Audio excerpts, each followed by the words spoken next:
Bom dia, moçada! Aqui quem vos fala é o professor Eugênio Bastos, canal Geogênio, a serviço dos alunos que gostam de estudar e passar em concursos. Moçada, vamos fortalecer o canal. Se inscrevam no canal, compartilhe o vídeo, acesse o sininho e ajudem o professor Eugênio Bastos a democratizar o ensino da geografia. Moçada, no nosso encontro de hoje, iremos falar da Primavera Árabe, uma onda de revoltas que teve início no final de 2010 na Tunísia e que se espalhou por vários países árabes localizados no norte da África e também no Oriente Médio. Iremos analisar os efeitos da Primavera Árabe em alguns países que tiveram mudanças de governo ou que também se encontram em conflitos armados até os dias atuais. Professor, o que determinou o início da Primavera Árabe? Na verdade, o início da Primavera Árabe ocorreu na Tunísia em função de um fato até então isolado.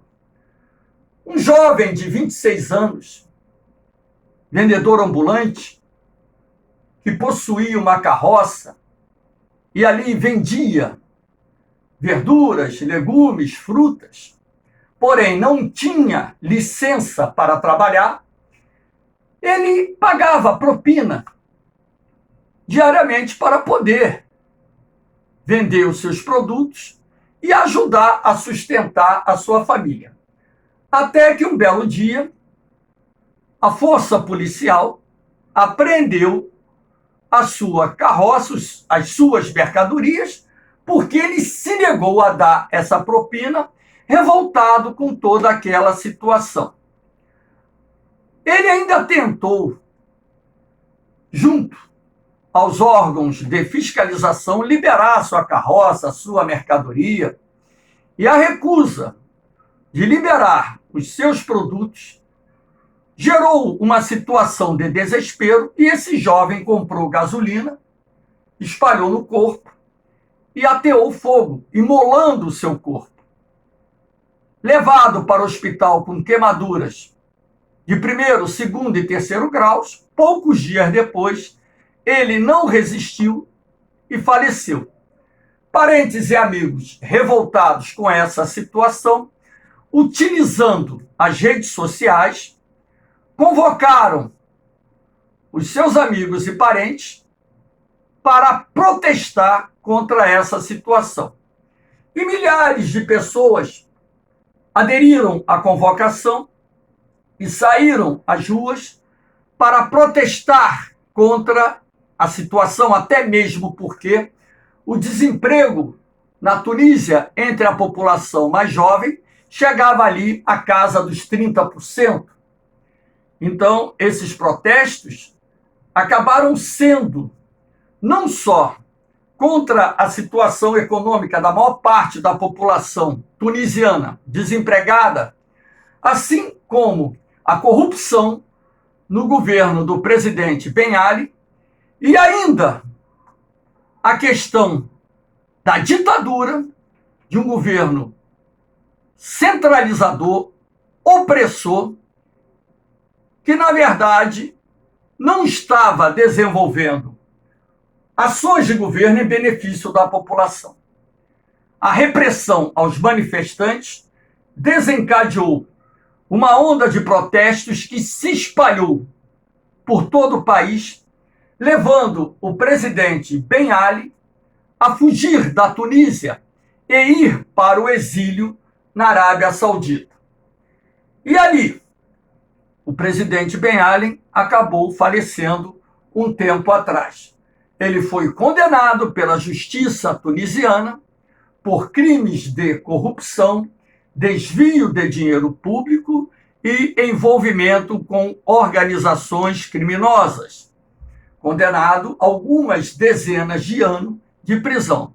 Porém, como ele vivia no exílio e não houve a sua extradição, ele permaneceu na Arábia Saudita, onde veio falecer anos depois. A Tunísia passa por um processo de democratização com eleições diretas e, em função disso, a tranquilidade, pelo menos aparente, voltou a reinar naquele país. Então, aqui nós temos imagens da Primavera Árabe em vários países do Oriente Médio. Essa onda de revoltas se espalhou por vários países. Em alguns países, essa onda de revolta foi mais branda, em outros países, ela assumiu proporções muito grandes, algumas das quais terminando com conflitos armados, sendo que na Síria e no Iêmen, a guerra civil se arrasta até os dias atuais. Aqui nós temos, portanto, os protestos lá na Tunísia, enfim. A Primavera Árabe no Egito, ela tem início em janeiro de 2011, quando milhares de opositores ao governo do presidente Mohamed Hosni Mubarak, que já se encontrava no poder há mais de 3 décadas, foram às ruas pedir por democracia, acusar o presidente Mubarak e a sua família de enriquecimento ilícito, acusá-los de corrupção. Enfim, a situação socioeconômica de boa parte da população do Egito é muito ruim. O Egito é um país de contrastes socioeconômicos enormes, e isso, logicamente, alimentou o movimento oposicionista ao ditador Hosni Mubarak, que, acuado pelo crescimento dos protestos, que inclusive inicialmente foram duramente reprimidos pelas forças de segurança do Egito, que culminaram com a morte de dezenas de manifestantes, o presidente egípcio acabou recuando e renunciando o cargo. Posteriormente, ele foi acusado e condenado. Ele e seus principais familiares foram condenados por crimes de corrupção.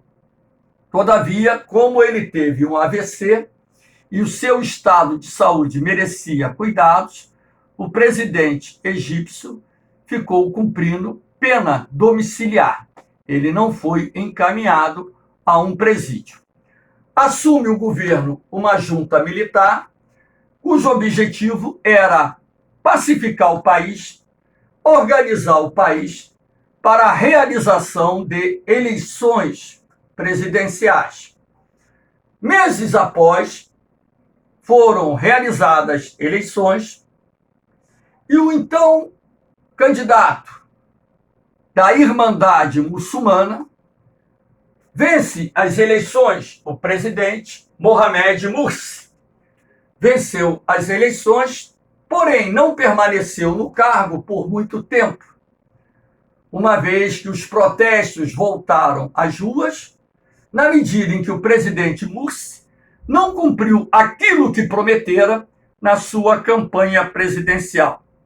Os opositores tomaram as ruas das principais cidades do Egito, cidade do Cairo, Alexandria, entre outras, e a pressão popular sobre o governo do presidente Morsi levou a junta militar a destituir o presidente Morsi, que foi preso, condenado, juntamente com outras grandes lideranças da Irmandade Muçulmana. A Irmandade Muçulmana é uma instituição política religiosa muito antiga existente no Egito. E até os dias atuais, o Egito continua sendo governado por uma junta militar, ou seja, até o momento, pelo menos, não há uma previsão da realização de eleições presidenciais naquele país. Aqui nós temos a Primavera Árabe na Líbia. A Primavera Árabe na Líbia tem início na província de Benghazi. Benghazi, uma das mais importantes cidades da Líbia, opositora ao ditador Muammar Gaddafi. Opositores saem às ruas para pedir democracia, eleições, e são reprimidos pelas forças de segurança do governo, razão pela qual esses opositores pegaram em armas, dando início a uma guerra civil que se arrastou por alguns meses.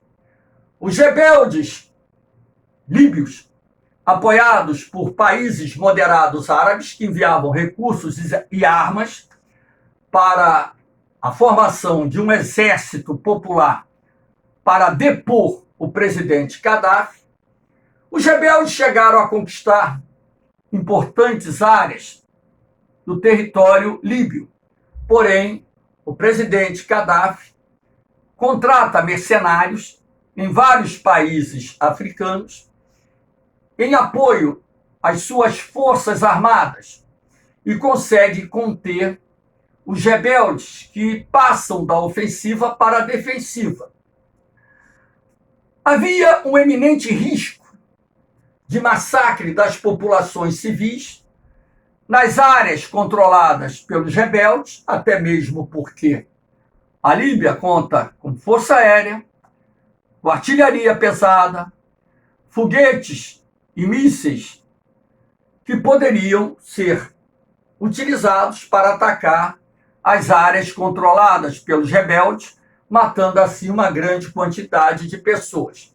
A ONU aprova uma resolução que permite proteger as áreas controladas pelos rebeldes dos ataques das forças armadas leais ao presidente Gaddafi. E fica a cargo da OTAN, a Organização do Tratado do Atlântico Norte, o cumprimento dessa resolução. Navios de guerra, porta-aviões e submarinos cercam a Líbia e dali mantém uma zona exclusiva aérea onde aviões de guerra da Líbia não poderiam ultrapassar, pois seriam abatidos. Todavia, a OTAN não se limitou em proteger a área controlada pelos rebeldes. Atacou toda a infraestrutura militar da Líbia, enfraquecendo dessa forma a capacidade do exército líbio enfrentar os rebeldes. E também forneceu armas e treinamento militar aos rebeldes para que estes passassem novamente a ofensiva. E sendo assim, os rebeldes avançaram em direção a Trípoli, a capital da Líbia, e o ditador Gaddafi, há mais de 40 anos no poder, acuado, juntamente com a sua família, abandona o palácio presidencial e se dirige para a sua cidade natal. Os rebeldes lançam uma perseguição desenfreada contra o então ditador Gaddafi. Alguns dos seus filhos foram mortos, outros deixaram o país, e Gaddafi foi assassinado pelos rebeldes, vamos dizer assim, numa galeria de águas pluviais. As imagens que mostram o Gaddafi sendo capturado pelos rebeldes, num primeiro momento ele está são, sem nenhuma mancha de sangue. Posteriormente, já num jipe, numa picape sendo transportado pelos rebeldes, ele aparece agonizando e com o rosto, a cabeça ensanguentada. De acordo com os rebeldes, uma bala perdida teria atingido o Gaddafi. Não foi uma bala perdida. O Gaddafi foi um ditador sanguinário, perverso, que fez muito mal à Líbia. Era um louco, era um lunático.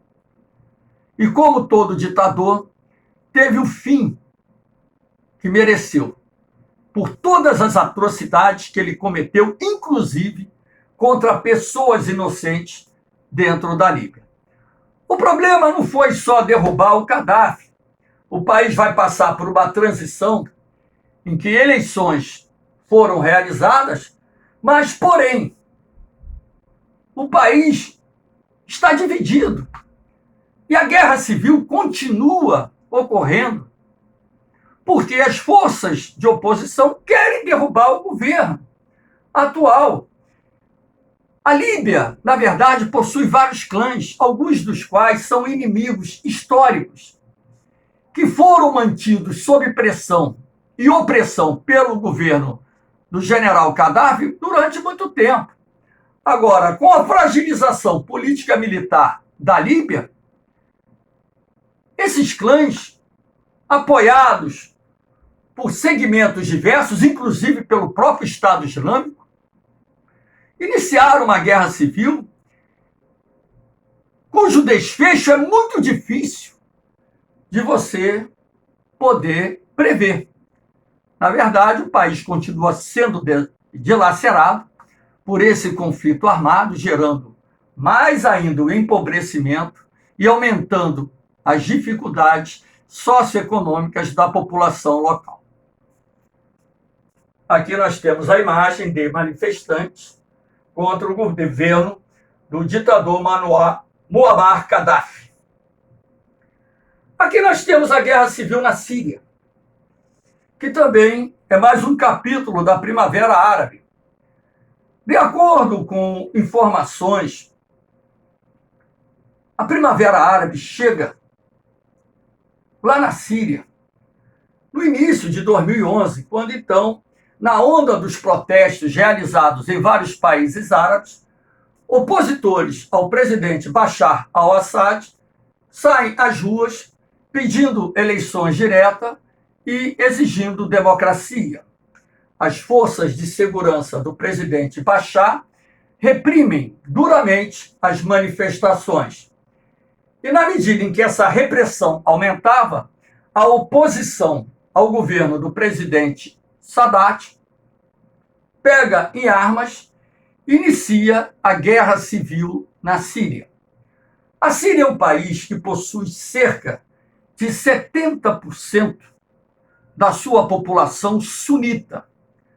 A família do Bashar vem de uma minoria alauíta, que é uma dissidência dos xiitas. Os alauítas correspondem a cerca de 10% da população da Síria, porém, eles concentram a riqueza, o poder dentro da Síria. E o governo do ditador Bashar, além da opressão violenta contra aqueles que atravessam ou atravessaram o seu caminho, também era acusado de enriquecimento ilícito. Então, na verdade, o que os opositores queriam, além da renúncia do presidente Bashar e a realização de eleições limpas e democráticas, era a condenação do presidente Bashar pelos crimes cometidos, pela forte opressão à população e ainda pelos desvios de dinheiro da Síria. Muitos militares sírios, milhares, desertaram, militares sunitas, e engrossaram as forças opositoras, o que levou o regime do presidente Sadat a perder boa parte do controle da Síria. Bashar, perder boa parte do controle da Síria. E tudo indicava que o destino do Bashar seria o mesmo destino do Gaddafi, ou seja, seria capturado pelas forças opositoras e seria morto, caso não fugisse do país.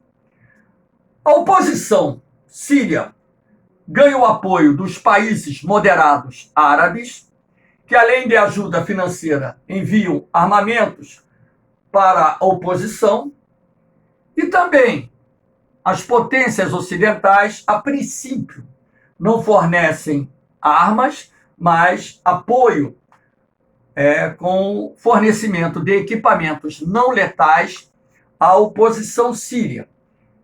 O Exército Livre da Síria, naquele momento, era a principal força de oposição ao governo do Bashar, dominando uma parte expressiva do território da Síria. No contexto dessa guerra civil, em 2014 surge o Estado Islâmico, e o Estado Islâmico, com atuação na Síria e no Iraque, passa a ser o principal ator nessa guerra civil dentro do território sírio, contando ali com um efetivo militar de mais de 30 mil membros.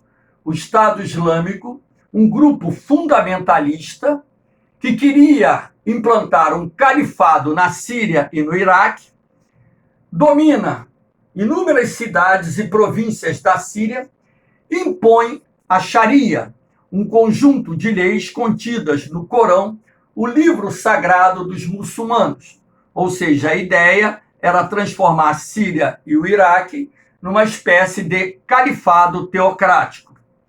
Ora, a partir das atrocidades cometidas pelo Estado Islâmico, que chegam através dos meios de comunicações em várias partes do mundo, os Estados Unidos e seus principais aliados declaram guerra ao Estado Islâmico, até mesmo porque o ISIS estava cometendo atentados terroristas, até mesmo na Europa e nos Estados Unidos. E o Estado Islâmico, tudo indicava que seria uma organização terrorista mais problemática do que a Al-Qaeda. Então, os Estados Unidos iniciam ataques contra o Estado Islâmico, juntamente com seus aliados, envia militares para o território sírio para treinar os rebeldes, inclusive os curdos, e sendo assim, o Estado Islâmico, acuado pela ação da coalizão internacional e também pelas forças democráticas sírias, que passam a ser a principal organização militar conservadora da Síria, e ainda acuado pelos ataques da Rússia, que tem uma base aeronaval em território sírio. O governo russo apoia a Síria. O Irã enviando militares para a Síria para apoiar o governo do presidente Bashar. E o Hezbollah enviando milhares de combatentes do Líbano para apoiar o Bashar, também passam a atacar o Estado Islâmico e as forças democráticas da Síria, gerando um conflito que culminou com mais de 500 mil mortos e cerca de 5 milhões de sírios foram desalojados, muitos dos quais indo viver em acampamentos na Jordânia, na Turquia, no Líbano, gerando assim uma fuga de sírios para vários países do mundo, logicamente pessoas que fugiam das zonas de conflito. Prejuízos enormes, uma vez que cidades sírias foram arrasadas, como temos aqui essa imagem de uma cidade síria, que é a cidade, se não me engano, de Alepo, da Síria, que foi duramente castigada por essa guerra civil. E, no momento, o que nós sabemos é que o conflito ainda se arrasta, não nas mesmas proporções que se arrastava anos atrás. O governo sírio assumiu boa parte do controle do território, outra parte está sendo controlada pelas forças democráticas da Síria e pelos curdos. E, enfim, não sabemos ao certo quando teremos a pacificação. O presidente Bashar só não caiu por causa da ajuda russa, do Irã, do Irã, do Hezbollah e, em menor escala, da China. Se não fosse isso, com certeza o presidente Bashar teria caído.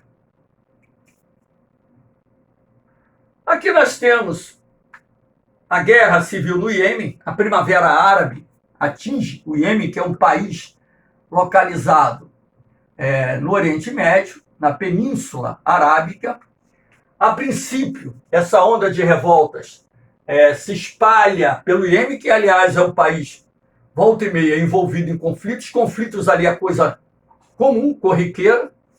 Então, na verdade, a oposição ao presidente Ali Abdullah Saleh exigia a sua renúncia, uma vez que ele estava sendo acusado também de ser corrupto, de enriquecer ilicitamente.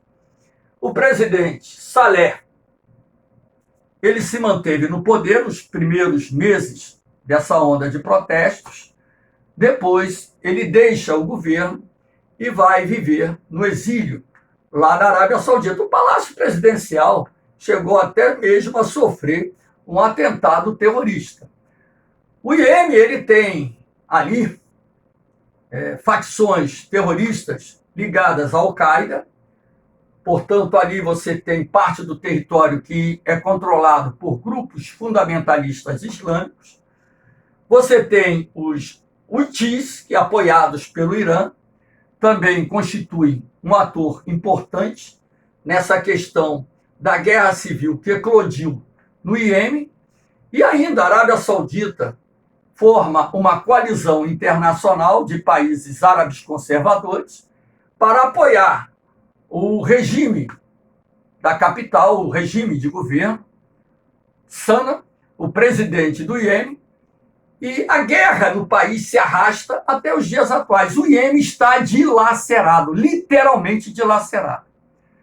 É uma terra de ninguém, com território fragmentado, dominado por clãs, por facções terroristas fundamentalistas islâmicos e pela minoria Houthi, apoiada pelo Irã. Não sabemos qual será o desfecho e o processo de pacificação do Iêmen, no meu entendimento de geopolítica, é um tanto quanto complicado, até mesmo porque o país tem um enorme histórico de conflitos internos. E há interesses, até porque o Iêmen ele está ali na entrada do Mar Vermelho, tem uma posição estratégica muito grande. E lembrando que o Mar Vermelho é uma das principais rotas de navegação, porque dá acesso do Oceano Índico ao Mar Mediterrâneo através do Canal de Suez, lá no Egito. Então, essa área, por ter também um valor estratégico muito grande, logicamente que atiça interesses diversos. Não sabemos qual será o desfecho dessa guerra civil no Iêmen, que, além da destruição, miséria, fome, desemprego, enfim. Qual será o final desse conflito que já se arrasta por mais de 10 anos? Moçada, espero que tenham gostado da aula. Dê aquele like, compartilhe o vídeo, se inscrevam no canal e ajudem o professor Eugênio Bastos a democratizar o ensino da geografia. Um beijão no coração, um forte abraço. Fiquem com Deus. Fui, mas eu volto.